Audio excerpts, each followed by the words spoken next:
हमारा सवाल है सर कि इमोशन को लेकर भारत जोड़ो यात्रा चल रही, इमोशन पर आपका फोकस है, लेकिन बीजेपी बार बार ये सवाल पूछती है जिस पर आपने वो ध्यान नहीं आकृष्ट कराया कि क्या इलेक्शन को लेकर के, क्योंकि वो बार बार कहते कि जो बाई इलेक्शन बीच में हुए वहां से जहां जहां कहाँ यात्रा गई वहां आपके खिलाफ नतीजे प्रतिकूल आए हैं, तो क्या इसको लेकर भी आप लोगों को लग रहा है कि नहीं इमोशन के अलावा इलेक्शन पर ही फोकस करना चाहिए? और दूसरा कि जब कश्मीर में खत्म होगा यात्रा तो क्या विपक्ष जोड़ो भी एक अभियान होगा? सिंह जी, सबसे पहली बात तो ये शुक्रिया आपने सवाल पूछा। दिल्ली के नजदीक आकर के भी लोग सवाल पूछ रहे हैं सर, ये अच्छी बात है। मुझे लगा दिल्ली के नजदीक जाते जाते लोग सवाल नहीं पूछेंगे, क्योंकि दिल्ली में आजकल सवाल पूछना गुनाह है, सरकार को पसंद नहीं है सवाल पूछने वाले लोग। आपको बहुत धन्यवाद। दूसरा आपने कहा कि इलेक्शन, देखिए प्रायोरिटी की बात है, इसको ना बार बार कंफ्यूज किया जाता है। ऐसा नहीं है कि हमारी पार्टी जो है इसके बाद जो है वो ब्रह्मचारियों की पार्टी हो जाएगी और हम चुनाव नहीं लड़ेंगे। दाढ़ी बढ़ गई है तो जो है सब लोग जो है अब चुनाव से जो है संन्यास ले लेंगे, ऐसा बिल्कुल भी नहीं है। हम देश की विपक्षी पार्टी हैं तो लोकतंत्र में भरोसा रखते हैं। देश का संविधान कांग्रेस पार्टी ने बनाया है, मल्टी पार्टी सिस्टम में बिलीव करती है, इलेक्शन में पार्टिसिपेट करती है, पार्लियामेंट्री पार्टी है, तो ऑब्वियसली चुनाव लड़ेंगे। फोकस कहने का ये मतलब है कि इलेक्शन जो है वो एक मुद्दा है, इसके अलावा जीवन में बहुत सारी ऐसी चीजें हैं जिसको लेकर के देश परेशान है। हम चाहते हैं कि सिर्फ चुनाव राजनीति का विमर्श नहीं हो, बल्कि चुनाव किस सवाल पे हो रहा है ना, वो जनता के सवाल हो, और जनता के वो सवाल जो हैं उसको पर हम फोकस रखना चाहते हैं। जहां तक हार जीत का सवाल है तो देखिए आंकड़ा तो हम भी दे सकते हैं, ऐसा नहीं है कि तर्क देना नहीं आता है। बुद्ध ने घर छोड़ा, उस एक घटना को जो है दोनों के पक्ष में इस्तेमाल किया जा सकता है, तो उसी एक घटना को सन्यास के पक्ष में भी और गृहस्थ के भी पक्ष में। आंकड़े को अगर ठीक से देखेंगे तो हम भी कह सकते हैं कि हम तो हिमाचल का चुनाव जीत गए, एमसीडी का चुनाव जो है बीजेपी हार गई है, बाकी बहुत सारा बाय इलेक्शन हार गई है। इससे निकलेगा क्या? सवाल यह है कि चुनाव जब देश में हो रहा है तो 5 साल में चुनाव जब होते हैं तो 5 साल तो किसी कारण से, किसी रैशनैलिटी से बनाया गया है ना, कि उस 5 साल में सरकार का रिपोर्ट कार्ड देखा जाएगा। सरकार ने क्या काम किया है उसका अवलोकन करेगी जनता और दोबारा उसको मैंडेट देगी। आजकल हम लोग क्या देखते हैं कि सारे राजनीतिक विमर्श को जो है चुनावी परिणाम, और ये बड़ी शर्म की बात है और बड़ी बेशर्मी से लोग जो है टीवी स्टूडियो में बैठ करके बोलते हैं रिजल्ट आने के बाद। हम सबको जो है अपने ऊपर एक सवाल खड़ा करना चाहिए कि जब रिजल्ट आ गया है तब ये आप क्यों कहते हैं? रिपोर्टर भी बोलते हैं, पार्टी के स्पोक्स पर्सन भी बोलते हैं, अब असली खेला शुरू होगा। क्या खेला शुरू होगा? ये बेशर्मी हमारे आंख के सामने में हो रही है। जब परिणाम आ गया है, सिंपल मेजोरिटी किसी पार्टी को आ गया है, तो क्या खेला शुरू होगा? ये जो बेशर्मी और बेईमानी है ना, इसको हमको नैतिक बल देना बंद कर देना चाहिए। चुनाव जीतने की अगर बात करते हैं, मध्य प्रदेश की चुनाव हम नहीं जीत गए थे, कैसे मध्य प्रदेश में हमारी सरकार चली गई? क्या कर्नाटक में हम चुनाव नहीं जीत गए थे? क्या गुजरात में हमने जो है वो सिचुएशन नहीं देखा? जो लोग यहां बैठे हुए हैं उसके ऊपर आप तमाम तरीके का आरोप लगाते हैं, और वही लोग जो है जब भाजपा के दफ्तर में जाकर के बैठ जाएंगे तो सब ठीक हो जाएगा। क्या इस पे हम सवाल खड़ा नहीं करेंगे? आज इस देश में इंस्टीट्यूशंस पे अटैक है और इलेक्शन एक कंपोनेंट है। हमको दूसरे इंस्टीट्यूशंस के भी बारे में सोचना पड़ेगा। पार्लियामेंट अचानक से बंद कर दिया गया, बताइए, अचानक कोविड हो गया, और सुबह में कोविड हुआ और शाम में कोविड समाप्त हो गया। वही लोग जो मास्क लगा करके पार्लियामेंट में आए थे सुबह में, शाम में मास्क लगाना भूल गए। भीड़ में जाते हैं तो मास्क नहीं लगाते हैं। जब रैली में जाते थे, जब डेल्टा वेरिएंट था, दीदी ओ दीदी कर रहे थे बंगाल के चुनाव में जाकर के, डेल्टा वेरिएंट था, तब जो है मास्क नहीं लगा रहे थे। और जब चीफ मिनिस्टर्स के साथ ऑनलाइन मीटिंग हो रही है, जूम कॉल हो रहा है, तब मास्क लगा लिए हैं। लोग को मूर्ख समझते हैं, बेवकूफ समझते हैं। चुनाव हम लड़ते हैं, चुनाव हम लड़ेंगे, लेकिन चुनाव के परिणाम के आधार पर यह कहना कि कांग्रेस पार्टी खत्म हो गई है, तो देख लीजिए कांग्रेस पार्टी खत्म हो गई है तो। जिस यात्रा को आप 7 सितंबर से इग्नोर कर रहे थे, जो ही हम दिल्ली के दरवाजे पे पहुंचे हैं तो पेट में जबरदस्त मरोड़ पैदा हो गया है। तमाम कोशिश कर रहे हैं, पूरे देश में हमको परमिशन लेने की जरूरत नहीं पड़ी, क्योंकि यह भारत जोड़ो यात्रा है। दिल्ली की यात्रा नहीं है, लेकिन जो है दिल्ली में जो है अड़ंगा लगाने की कोशिश की जा रही है। तो इस बात को हम सब लोग समझें। आज हमारा देश जिन परिस्थितियों से गुजर रहा है उसको स्वीकार करें। चुनाव है, चुनाव लड़ेंगे, हारेंगे, जीतेंगे, एक बात है, लेकिन चुनावी प्रक्रिया भी चलती रहनी चाहिए। इलेक्शन कमीशन भी ठीक से काम करना चाहिए। एक सवाल हमारी यात्रा के ऊपर, बच्चे क्यों आ रहे हैं? बच्चों को लेकर के जो है हमारे ऊपर केस किया गया, कंप्लेन किया गया। और मोदी जी जब गए गुजरात में कैंपेन करने के लिए तो बच्चा को बिठा करके अपने साथ चुनाव प्रचार कर रहे थे। तब इलेक्शन कमीशन कहां चला गया? नियम कानून सबके लिए बराबर होगा ना, विपक्ष के लिए जो होगा वही सत्ता के लिए भी होगा। तो चुनाव के इर्द गिर्द विमर्श बना करके ना, हार जीत के इर्द गिर्द, और उस हार जीत में भी कोई नैतिकता नहीं है। जीती हुई पार्टी का विधायक खरीद करके सरकार बना लेना, जब तक यहां थे तो जो है देश विरोधी थे, हरियाणा में ऐसी। तो ये जो सवाल है इस पे हम लोगों को मुखरता से बोलना पड़ेगा। इलेक्शन से भाग नहीं रहे साहब, इलेक्शन हम भी जीते हैं और फिर भी जीतेंगे। इनको डर यही लग रहा है ना कि दिल अगर जीत लिया ना तो इस चुनाव कैसे हराएंगे। सारा सूटकेस जो है ना चाणक्य साहब का, वो घर में ही रखा रह जाएगा। एक बार जब लोग तय कर लेते हैं ना कि बिकेंगे नहीं, और जो लोग खरीदेंगे ना, आपको दिल्ली का एग्जाम्पल देना चाहते हैं, दिल्ली के भी प्रभारी हमारे बीच में मौजूद हैं। हमारे 2 लोगों को खरीदने की कोशिश की गई, ये चलन पैटर्न हो गया है। अब दूसरी पार्टियां भी ऐसा करना शुरू कर देगी। इस प्रवृत्ति पे हमको हमला करने की जरूरत है। उसके बाद आम लोग जाकर के घर घेर लिए, उसके बाद नहीं हम लोग कहीं नहीं जा रहे, हम यहीं रह रहे हैं। जनता के अंदर वो चेतना जगाना, ये हमारी प्राथमिकता है। चुनाव भी होगा, लड़ेंगे भी और जीतेंगे भी।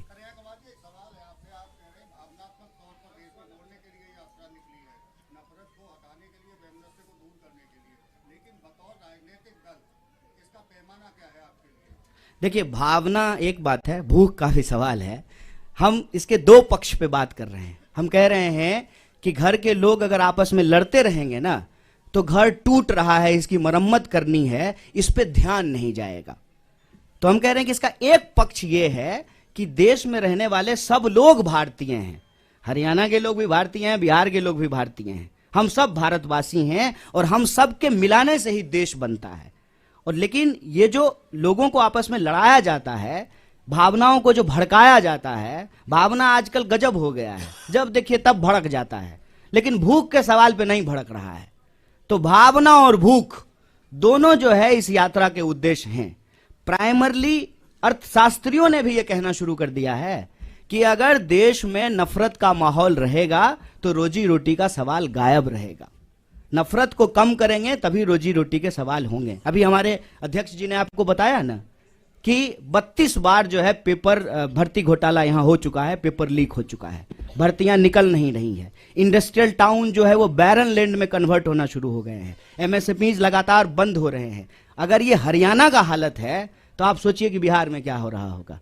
तो देश के लोगों के जो बुनियादी सवाल हैं उन सवालों पर राजनीतिक विमर्श हो, और ये तभी संभव हो पाएगा जब हम देश के लोग आपस में एक टीम की तरह काम करेंगे।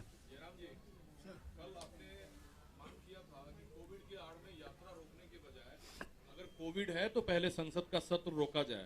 प्रहलाद जोशी ने आपके उस सवाल पर अटैक किया है कि कांग्रेस के नेता विदेश में छुट्टी मनाने के लिए खुद यात्रा तोड़ना चाहते हैं। ये बिल्कुल बकवास है, बिल्कुल बकवास, बिल्कुल गलत, और समय दिखाएगा कौन झूठ बोल रहा है और कौन सच बोल रहा है। मैं प्रहलाद जोशी के स्तर पर गिरना नहीं चाहता हूँ। वो मंत्री हैं, वरिष्ठ मंत्री हैं, जिम्मेदार तरीके से उनको बोलना चाहिए। और जो पार्लियामेंट आज एडजर्न हुआ है उसका कारण भी जान लीजिए। जब पार्लियामेंट की शुरुआत हुई थी तब कई विपक्ष पार्टियों ने मांग की थी कि सरकार के पास कोई बिल्स नहीं है, एजेंडा नहीं है। आप 30 तारीख तक चलाना चाहते हैं, 29 तक चलाना चाहते हैं, तो 23 तारीख को आप एडजर्न कीजिए। ये मांग कांग्रेस पार्टी से नहीं, डीएमके से आया था, कई बीजेडी से आया था, कई क्षेत्रीय पार्टियों से आया था। पहले दिन से मांग हो रही है कि सरकार के पास कोई विधेयक ही नहीं है पारित कराने के लिए। तो बिजनेस नहीं है तो आप हाउस क्यों चला रहे हैं? अभी इनको एक बहाना मिल गया, कोविड एक बहाना बन गया उनके लिए, और आज इन्होंने एडजर्न करा ली। हालांकि वास्तविकता ये है, हकीकत ये है कि उनको एडजर्न कराना ही था, क्योंकि कुछ बिजनेस बाकी नहीं रहा 4 दिन के लिए। इस पे मुझे एक जो आपने सवाल पूछा है बहुत जरूरी सवाल है। छुट्टी को लेकर के एक मैसेज घूम रहा है कि भारत जोड़ने वाले मिस्त्री, यही शब्द है। मुझे कोई शर्म नहीं है बोलने में। जो उनको शर्म नहीं है जो लिख रहे हैं मैसेज, तो मुझे पढ़ने में क्या शर्म होगी। भारत जोड़ने वाले मिस्त्री जो है वो 24 तारीख से लेकर के 2 तारीख तक छुट्टी पे रहेंगे, क्योंकि उनको छुट्टी मनाने के लिए विदेश जाना है। यही व्हाट्सएप पे मैसेज आया होगा, हमको भी आता है। उस मैसेज का पीछे इतिहास क्या है हमको जानना पड़ेगा। जब यात्रा अनाउंसमेंट हुआ ना सर, हमारे जान पहचान के लोग जो भाजपा के नहीं है, उन लोगों का भी यही प्रश्न था, राहुल जी पैदल चलेंगे? हम बोले नहीं नहीं, प्रधानमंत्री जो 8,500 करोड़ का फ्लाइट खरीदे हैं ना, वो दे देंगे गिफ्ट में, रिटर्न गिफ्ट में देंगे, उससे चलेंगे। 12 करोड़ का जो कार खरीदे हैं ना, उस पर चला जाएगा। इस तरीके से नेताओं को लेकर के, खास करके विपक्ष के नेताओं को बदनाम किया गया है कि जो सामान्य बात है, उस सामान्य बात को भी हम भरोसा नहीं कर पाते हैं। और राहुल जी ने बहुत अच्छा जवाब दिया था कि हम कोई इकलौते नहीं हैं, इस देश में लाखों करोड़ों तपस्वी हैं जिनको हम किसान कहते हैं। और कोरोना की बात हो रही है ना, मैं कोरोना याद दिलाता हूं, यही फरीदाबाद शहर है, साइकिल चला करके बिहार के मजदूर गए, पैदल अपने बच्चों को पीठ पे बांध करके जो है मजदूर बिहार गए। तब तो जो है कोरोना नहीं याद आ रहा था। आज जब हम पैदल चले हैं कन्याकुमारी से, 100 दिन से ज्यादा चलते हुए हो गया है 3000 किलोमीटर, तब समझ में आ रहा है कि पैदल चलने का दर्द क्या होता है।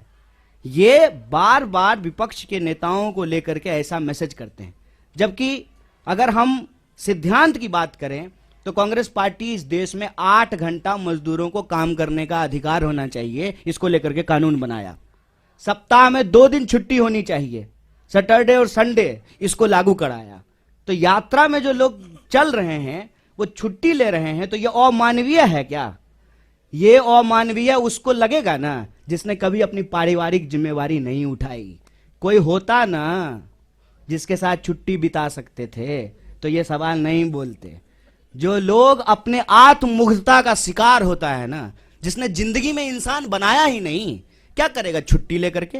फुटबॉल मैच देखते हुए एक दृश्य देखे थे आप सब लोग, ग्रुप में फुटबॉल मैच देख रहे थे, एक साहब अकेले टीवी पे फुटबॉल मैच, बताइए फुटबॉल का मैच कोई अकेले देखता है? हैं?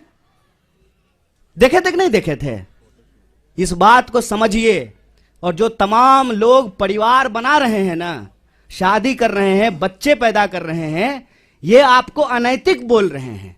और खुद जो जिम्मेवारी नहीं निभा पाए, डर से भाग गए, क्योंकि आई लव यू कहने के बाद आई लव यू टू भी होता है और उसको निभाना भी होता है।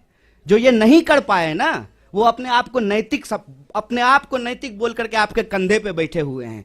आंख खोलिए साहब, परिवार चलाना एक जिम्मेवारी है, छुट्टी मिलना एक मानवीय अधिकार है, अपने रिश्तों को निभाना सामाजिक दायित्व है।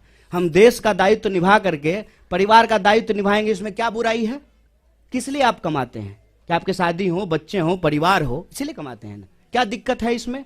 और मैं बताऊं इसका टेक्निकल कारण है, ये बात हम लोग बोलना नहीं चाहते थे। हमारा कंटेनर रिफर्बिश होना है, हमको पहाड़ में जाना है, उसको जो है दोबारा से तैयार किया जाएगा। लेकिन इनको मौका मिलना चाहिए यात्रा को किसी भी तरीके से बदनाम करने का। पहले दिन से ये बोल रहे थे कि ये चलेंगे नहीं, विदेश चले जाएंगे।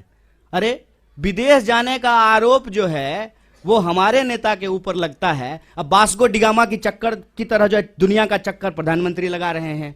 हमको लगता है कि जब प्रधानमंत्री स्वयं इतना विदेश घूम रहे हैं तो विदेश मंत्रालय की जरूरत क्या है? विदेश मंत्रालय तो होना ही नहीं चाहिए। इस तरह से यात्रा को बदनाम करने की कोशिश की जाएगी। मैंने आपको कह दिया 4 बिंदु हैं चौतरफा हमला में।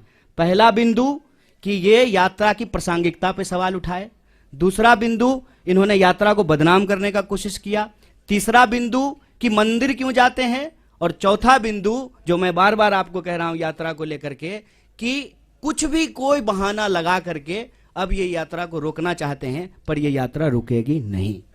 मैं प्रहलाद जोशी को एक चुनौती देना चाहता हूं। अगर वो जो कह रहे हैं सच निकलेगा, मैं पब्लिकली माफी मांगूंगा। अगर वो जो कह रहे हैं सच निकलेगा तो मैं पब्लिकली माफी मांगूंगा। अगर वो जो कह रहे हैं सच नहीं निकलेगा, उनको पब्लिकली माफी मांगनी चाहिए। ये मैं चुनौती दे रहा हूं और ये साबित हो जाएगा 2 तारीख तक। ट्रैवल रिकॉर्ड, हमारे सबके ट्रैवल रिकॉर्ड सरकार के पास है, सीट नंबर भी सरकार के पास जानकारी होगी।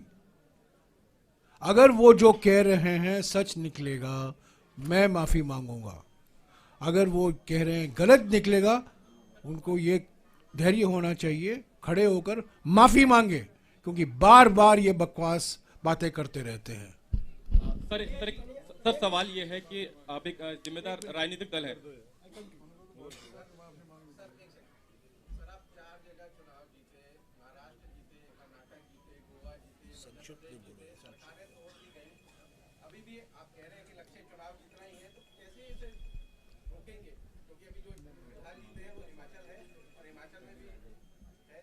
देखिए, हम लोग इसको बतौर राजनीतिक दल रोकें, उससे ज़्यादा ज़रूरी है कि इस देश के आम लोग बतौर वोटर इसको रोकें, क्योंकि ये अनैतिक है, ये गलत है।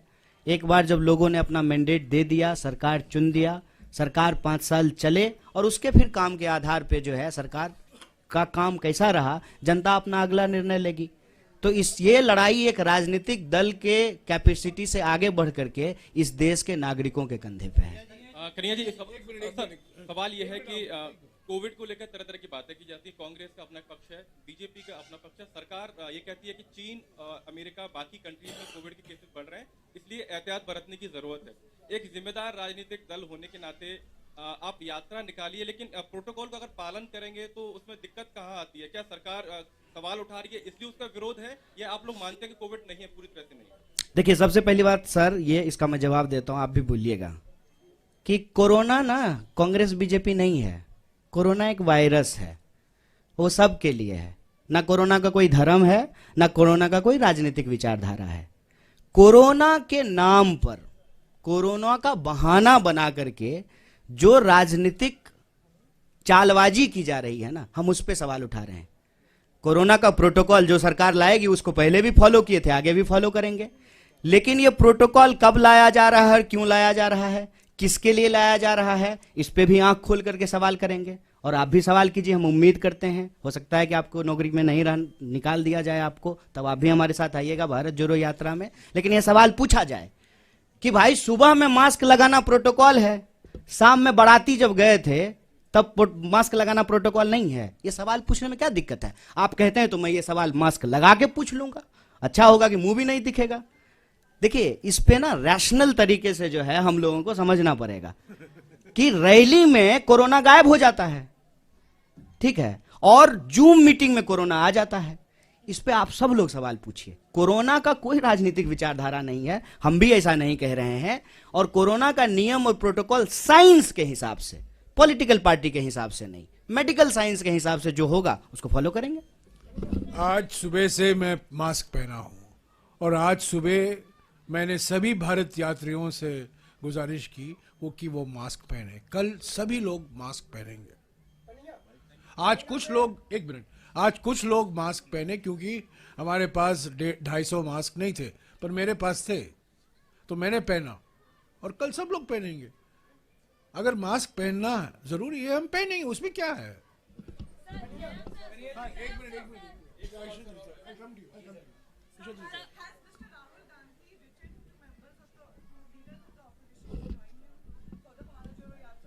If I have information, I'll share it with you. Sir, Jairam sir,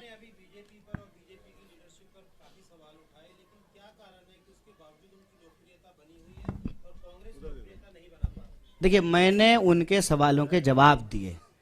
मैं भाजपा के ऊपर अपना समय कभी नहीं बर्बाद करूंगा साहब। सवाल हम हमेशा देश की जनता के लिए उठाते हैं।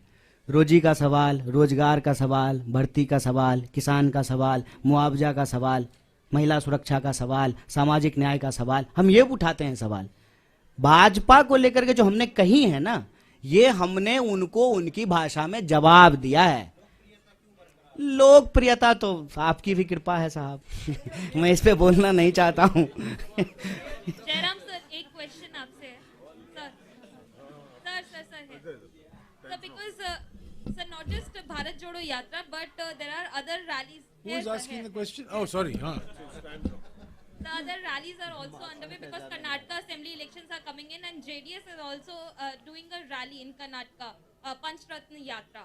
So that is also under the scanner because many of the states have also issued the COVID guidelines. What is your response to that? Because other rallies are also taking place, but the question arises for the Bharat Jodo Yatra. No, I have said, and let me repeat it.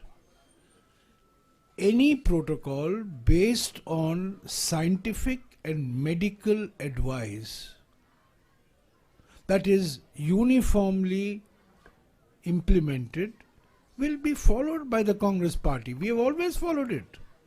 We were not the party which gave a solution that the COVID situation will be won in 18 days, like the Mahabharat war. There was one gentleman who said that we will win the war on COVID in 18 days. There was one gentleman who advised Indians to deal with the COVID epidemic by going to their balcony, tali bajao, ghanti bajao.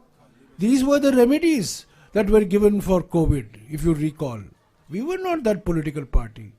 If there is a protocol, scientific protocol, medical protocol, health protocol, we will follow it. And I am telling you voluntarily today. And I wore the mask longer than the Prime Minister wore it yesterday.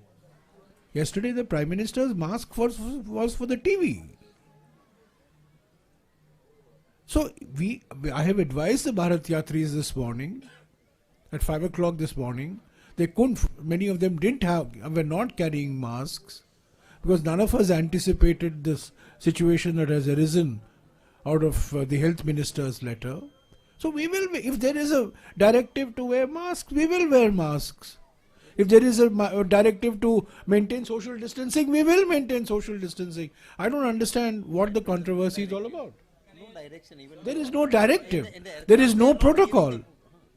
Are you going to stop flights from China? Are you going to stop flights? Nowadays you don't have to stop, you can't only stop flights from China because you can go to Frankfurt and then come to India. So are you going to stop international flights? We are not doing anything of that sort. So I am saying, this whole COVID drama in the last 2 days has been orchestrated to defame and derail Bharat Jodo Yatra from coming to Delhi. That's the only objective. Kanhaiya ji से पूछिए क्योंकि वो मैं तो guest artist हूँ, ये तो main actor यही है। क्वेश्चन बोलो यार।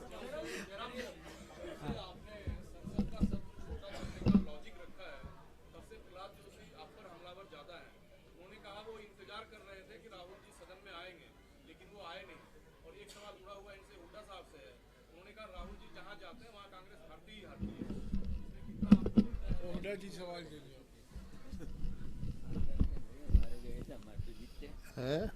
हमारे आए थे, हमारे जीते, जहाँ जहाँ गए हमारे हरियाणा में, जहाँ जहाँ राहुल जी का हमने पब्लिक मीटिंग रखवाई थी वहाँ सारी सीटें जीते हम। ये क्या लॉजिक है? ये आपका सवाल मेरे को समझ में नहीं आ रहा। अच्छा, तो इसमें एक बात बताइए कि राहुल जी से अगर बीजेपी को फायदा हो रहा है तो बीजेपी भारत रत्न क्यों नहीं दे देती है राहुल जी को? खुश होना चाहिए। फिर यात्रा क्यों रोक रही है फिर?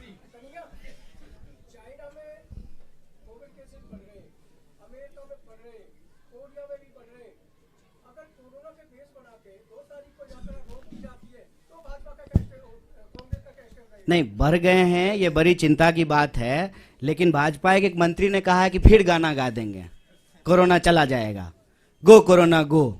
सुने कि नहीं? भाजपा के एक मंत्री ने पार्लियामेंट के प्रीमाइस में कहा कि पिछली बार भी हम गाना गा दिए थे, गो कोरोना गो, कोरोना चला गया, इस बार कोरोना आएगा फिर हम गाना गा देंगे, गो कोरोना गो। हम ये नहीं कह रहे हैं, हम ये कह रहे हैं कि हम साइंस में बिलीव करते हैं, जो भी प्रोटोकॉल सरकार का होगा, जो एडवाइजरी होगा, उसको फॉलो करेंगे।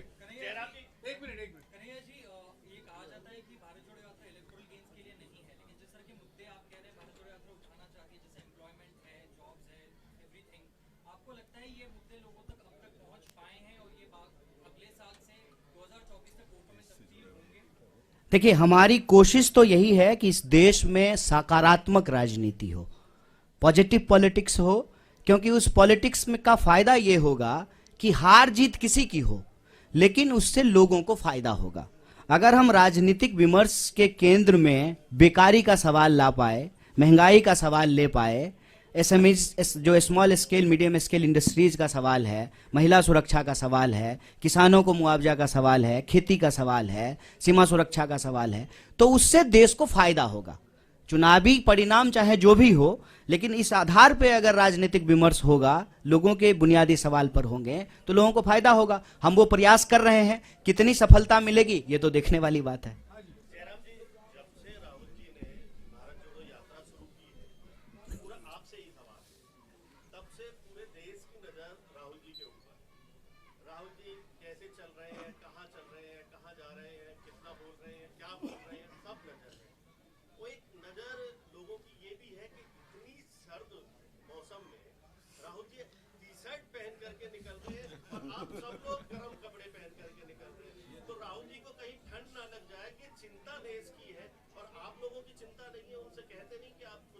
ये आपका एक ऑब्जर्वेशन है, सवाल नहीं है।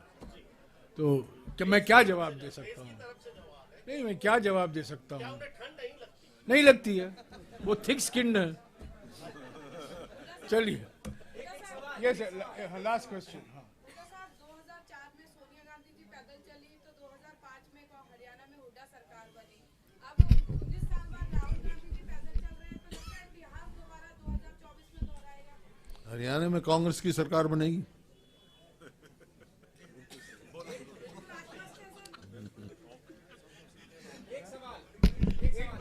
एक मिनट अभी दिल्ली के बारे में कुछ और जानकारी शक्ति सिंह जी देंगे।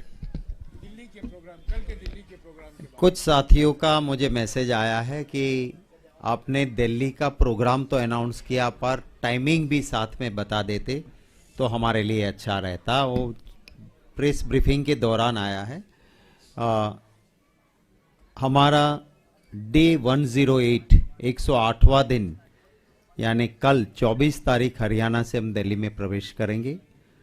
6:30 बजे पदयात्रा शुरू होगी।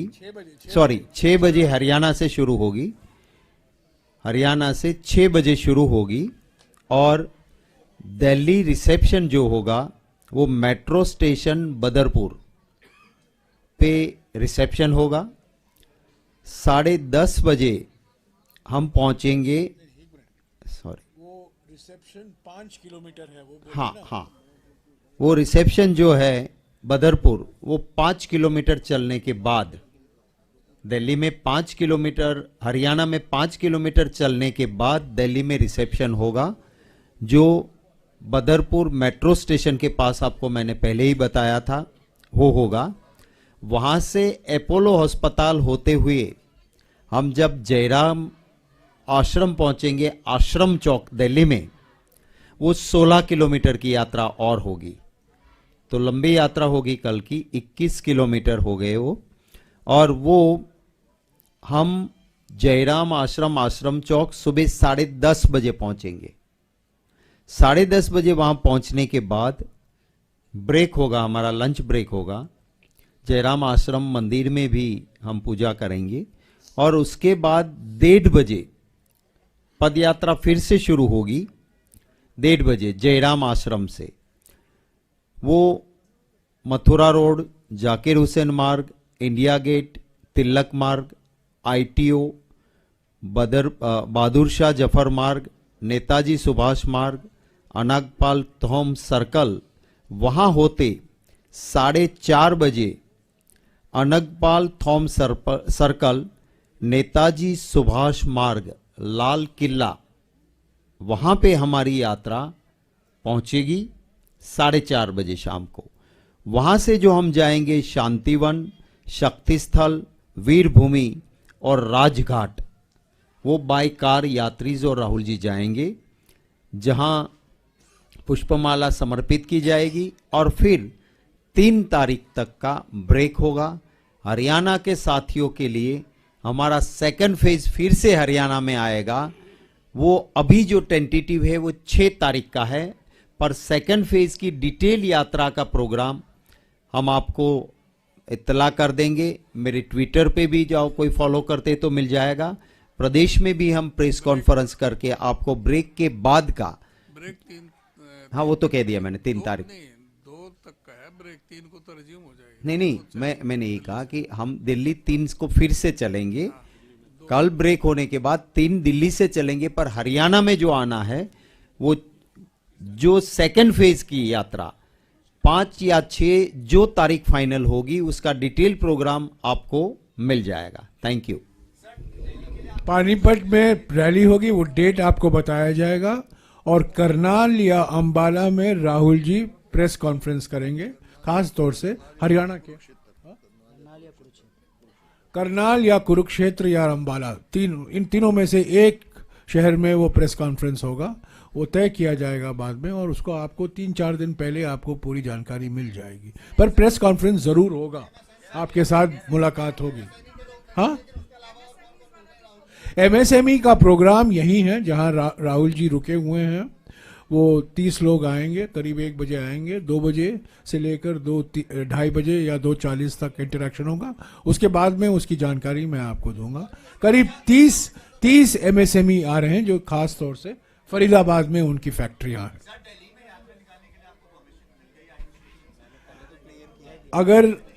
अगर परमिशन नहीं होता क्या शक्ति सिंह बोल सकते थे?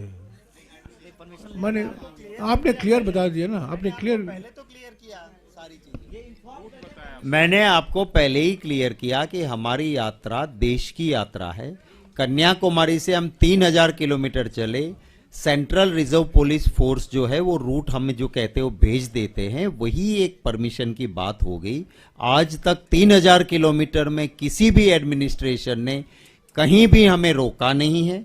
हम भी कोऑपरेट करते, हमने भी कहीं पे किसी को दिक्कत ना हो उसकी पूरी चिंता की है। आप देखते हो कि हमारी टीम एक पूरी अलर्ट रहती है कि कोई एम्बुलेंस आई तो वो भी निकल जाए। तो मैं मानता हूं कि कोई दिल्ली में दिक्कत ना तो एडमिनिस्ट्रेशन को क्रिएट करनी चाहिए, करेंगे देखेंगे। अभी तक हमारे पास कोई न्यूज नहीं है। Yes, last question.